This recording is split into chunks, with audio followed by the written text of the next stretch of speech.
Hello everybody, it's TK. And Earl here, and today we're going to give you a tour and review of Cahokia RV Park, which is in Cahokia, Illinois, and that is just southeast of St. Louis, Missouri. So let's have a look. Here we are at the front of the park. You can see there's a pool hiding there behind the fence, but no one used it because COVID and cold. Panning over to my favorite part of the park, which is Sawmill Barbecue. Awesome smoked barbecue there, and we have a separate video on that. Be sure to check it out. And 2 entrances into the park. And then here's also part of the front of the park. We have propane right there, a dumpster with an easy access, and then here's the front office. So there's plenty of space for extra cars if you have those. And here is the office with a severe weather shelter. There's some bathrooms and on-site laundry. That was really nice to have. There's these extra cabins too for people to come and rent out. They're just really small places for you to stay in. Pretty neat that they have those there. There's also a place for you to walk your dogs with a retention pond back there. And they have the little baggies to pick up the poop. So it was pretty nice to have those as well because, of course, Bowser and Leia can make a mess when they're out there. So gotta have plenty of that available to pick up after them. And we saw some herons. Yes, we did. Here's a park right smack dab in the center of the whole RV park. So if you've got kids, there's a place to play. And then if you keep going around this bend here, there's a nice big open grassy area as you can see. And there actually was a little, we didn't find this out till later, but there's a little trash dumpy place where you could put the dog poop. Yeah, and they were shooting some archery back here earlier, so looks like they were having some training back there.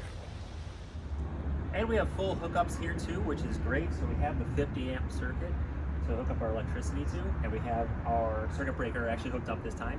So awesome.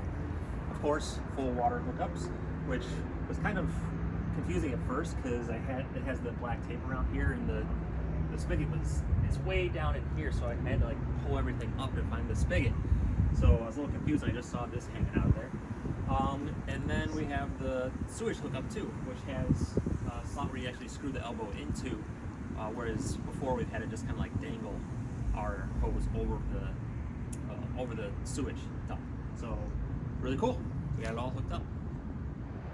One of kind of the cons of this park is that there aren't pull-throughs, it's back-ins.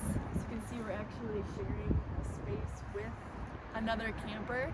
But what worked out great in our favor when we came in is we did have a way to get around and pull through because there was no one behind us at the time. Brian was trying to back in. We had really awesome neighbors trying to guide us, but they said, you know what, you can just drive around and pull through the other way. In the summary, we picked this park because we look for certain things. We look for a pet-friendly place. We look for full hookups now because sewage is really important. We discovered after the very first place. We also need it to be big rig friendly because our rig is on the bigger side. We need a place that's near the city so that Brian can do deliveries. And we also look for good reviews. And this place had good reviews. We check some app reviews or review apps, and then we also are looking at Google now for Google reviews. Some bonuses were the laundry on site, as we mentioned, the propane, although we didn't take advantage of that, and the Wi-Fi was decent actually at this place for the first time. Yeah, we had a decent connection while we were there. That's good to have. But what was not so great is as soon as we arrived, I felt very claustrophobic. There were lots and lots of rigs, and the spaces between them are very small, particularly compared to the previous places. It's really small yards, not this small, but they were really small. And I really wanted to have a fire. If you noticed in previous video, we showed our fire from the previous location, and we did 2 nights of that. We did some wars. We couldn't do that here, wanted to, but Brian said the smoke would have been going straight into our neighbor's RV. Yeah. So close. The fire pit was right within feet of their bedroom, so I don't think they would have appreciated that at all. Yeah, so that was a downside. Yeah, and then the area, it was kind of more like an industrial type area right on the river. So there's planes going overhead, there's trains you're here, and there's automobiles. So planes, trains, and automobiles. And there was a spot nearby where it looked like trucks were hooking up to fill up propane or natural gas, something into the tankers. So every now and then you would get kind of like a smell of that. So, but overall, it was a decent park. It was enjoyable. We liked it. Had what we needed. All right, so that wraps it up for our tour and review of Cahokia RV Park.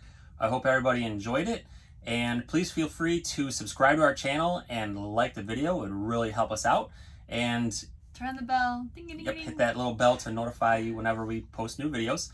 And also be sure to take a look at our review of Sawmill Barbecue, which we have a video on that as well that we just did. So we'll put a link to that right at the end here. So thank you very much, everybody, and have a great day.